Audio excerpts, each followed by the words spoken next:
আমার একটি পেশেন্ট প্রশ্ন করেছেন যে তার কিছু মাস আগে এন্ডোমেট্রিওসিসের চকলেট সিস্ট অপারেশন হয়েছে, কিন্তু এখনো তার বাচ্চা আসছে না।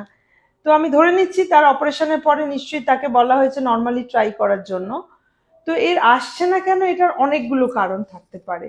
তো প্রথম কথা আমাদের যেটা জানতে হবে যে চকলেট সিস্ট হয়েছে সেটা কত বড়, কতটা ওভারি বাদ গেছে, এখন তার যে নর্মাল ওভারিটা মানে রয়েছে সেই ওভারিতে কতগুলো এগ আছে। যদি অনেকটা ওভারি বাদ চলে যায় তাহলে কি হয়, এগ নাম্বারটা ড্রাস্টিক্যালি কমে যায়।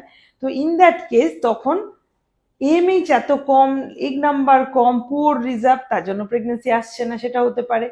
অথবা যে অপারেশন হলো তারপরে কি হলো, অনেক সময় টিউবের ফাংশনটাও ভালো নেই, সেটা হয়তো আগেই ডিটেক্টেড হয়েছে, বা এত বাজে রকমের বা গ্রেড 4 এন্ডোমেট্রিওসিস যা হয়, অ্যাডিশনস হয়ে চারদিকে এমন আটকে থাকে যে টিউবটা যদি নর্মাল খোলাও থাকে কাজ করতে চায় না, যে এমন ভাবে আটকে আছে। সেটা সেটা রিলিজ করা হয়েছিল কিনা, বা রিলিজ করা হলেও আবার সেটা অ্যাডিশন ফর্মেশনে টিউব আটকে যেতে পারে। তো টিউবের ফাংশনটা অনেক সময় ঠিক না থাকলে হবে না।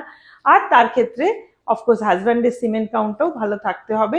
তো এই ফ্যাক্টরস যদি এগ রিজার্ভটা ভালো থাকে, ছোট চকলেট সিস্ট ছিল, বা ওভারির যা সাইজ রাখা হয়েছে after the operation that is good enough for মানে pregnancy, in that case next 6 মান্থসের মধ্যে আমরা বলি যে সব ট্রাই করে নাও যাতে কিনা প্রেগনেন্সি আসে। যদি না আসে, reassess again with your infertility specialist, যে দেখুক তার এমএইচ কতটা ড্রপ করেছে, তার ওভারি কিরকম লাগছে আফটার দ্য স্কারিং, হ্যাঁ অপারেশনের পরে স্কার হয়ে কতটুকু ওভারি কত ভালো এগ দেখাচ্ছে।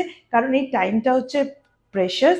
যদি দেখা যায় এগুলো ড্রাস্টিক্যালি কমে যাচ্ছে তাহলে কিন্তু ওয়েট না করে ডাইরেক্টলি ট্রিটমেন্ট, সেটা আইইউআই বা IVF depending on husband count, tubal status, পেশেন্টের এজ, এসব দেখে আপনার গাইনোকোলজি, ইনফার্টিলিটি স্পেশালিস্ট সেটা ডিসাইড করবে।